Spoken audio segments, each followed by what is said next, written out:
Hey there, my name is John Siskovich, and with my average batch of 240 chickens, I wanted to create today's video to explain how I spent $163 to set up my brooder, and that gives them feed, water, and heat for all of those birds in the right proportions. That's what today's video is about, and let's jump right in.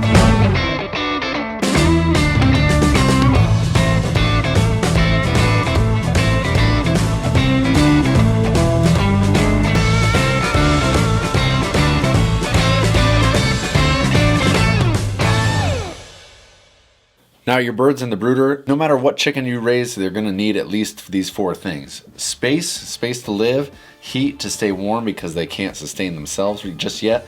They're going to need water to drink, and they're going to need food to eat. And in order to provide all of these things, we need a certain amount of infrastructure.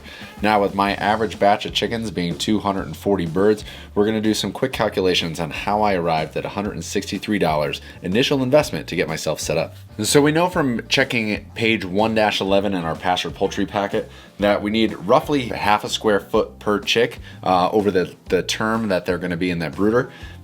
With heat lamps, I use heat lamps, but you can also use an Ohio brooder or a hover brooder. The math is going to be a little different there. I use heat lamps because they're simple and I can really check on the birds as I go, and I don't have to lift anything up or check anything out, disturb the birds at all in order to see what's going on. I can walk in, walk by, look it through the peephole, and then see, but that's another video.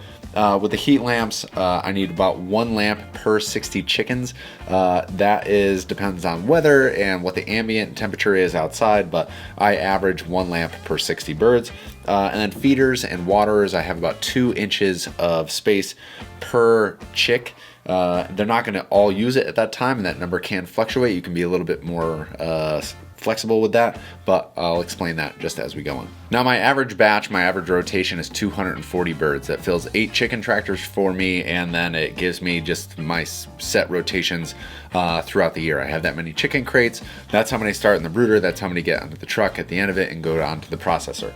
So for there, we'll start with waterers. So for the waterers, we have 2 types. We have your typical bell waterer where the birds can gather around it, and then you have the nipple drinker where the birds can go underneath it and they're gonna drink from the nipples hanging from the bottom of that 5-gallon bucket. Then you can just fill the bucket from here. I use both of these. I start them out in the bell waterer, and then I add in the nipple drinkers because this is what I've been using in the field, and I want to get them used to drinking out of this while they're in the brooder so that when they move to the field, there's no big change.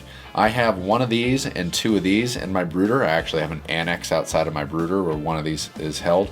So I have 1 of each of these inside and 1 of these outside. The average cost for these bell waters is anywhere around $30. We're going to overgeneralize here just to not stake any claims and make this video last forever. And then we're going to say roughly that it's $10 for this bucket. If you want a food grade, decent plastic bucket, you have to order the nipples. The nipples you have to pay shipping on, you have to drill them in, so you got a little bit of labor in there. You can make them for as cheap as like $3 or $4.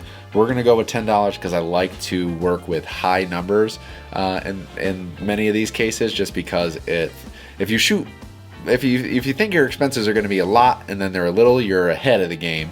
If you think they're gonna be a lot and they are a lot, then at least you were prepared for it. So total, we have $40, $30, $40, $50 for this whole thing. So for our feeders, you've seen these types of feeders before where it's plastic, it's kind of lightweight, it's really easy to use. These little chick feeders, these are great when they're small. It helps to keep the birds out of the feed so they're not walking around in it, scratching it and making a mess. These can range for $5 to $10. Again, I like to estimate a little bit higher.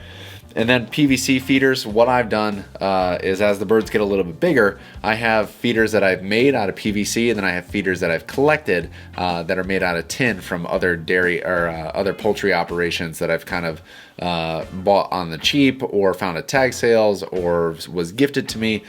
So I bring in a collection of feeders. If our feeders space, we need about 2 inches per bird. We're gonna need 16 feet. That doesn't have to be 16 feet all in one line. That can be 8 feet where the birds access it from both sides. Think of where their bodies meet. You want to have enough feed for them to access that. You can also use the bell feeders, the round feeders that you feed in from the top, and then you have 16 feet total with that feed going around in a circle, and whatever that math is will make it work. I use linear feeders just because it's what I have. So all in on feeders, I have about 4 of these feeders and then probably 3 of these. We're gonna say that these were $10, even though that they're typically cheaper, and that these were about $3 to make all in. So I've got times 4 times 3, I got $49. So adding it into we'll add it all in the end. Now with my heat lamps, if you have one heat lamp, and I'm sorry I made it a flying saucer because that's what it looked like. If you have one heat lamp per 60 chicks, and I have 240 chickens, I don't use them all year round. I don't use all 4 all year round. You kind of wean them off depending on what the outside temperature is, because I don't have a very insulated brooder, depending on what the relative humidity is, and depending on how many birds have survived and just how they're doing in general. I'll use 1, 2, 3, or 4 heat lamps. I always keep extra bulbs on hand just in case, but as a general rule of math, I keep 4 on hand that are working, and I can supply that amount of heat to my birds if I need it, if it's early or late in the season. Now we're going to add all this up and then close this video out. Now, as you can see, when we add in $50 of waters, almost $50 of feeders, $64 worth of heat lamps, we come out to $163. What this doesn't account for is the fact that our space, we didn't account for space in all of this. Where I'm paying for the shed itself. It could start in your garage. You could build a dedicated brooder space after you've gotten started and gotten your feet wet with having the birds in your garage or your basement. It's up to you on how you manage space, and that's not the scope of this video.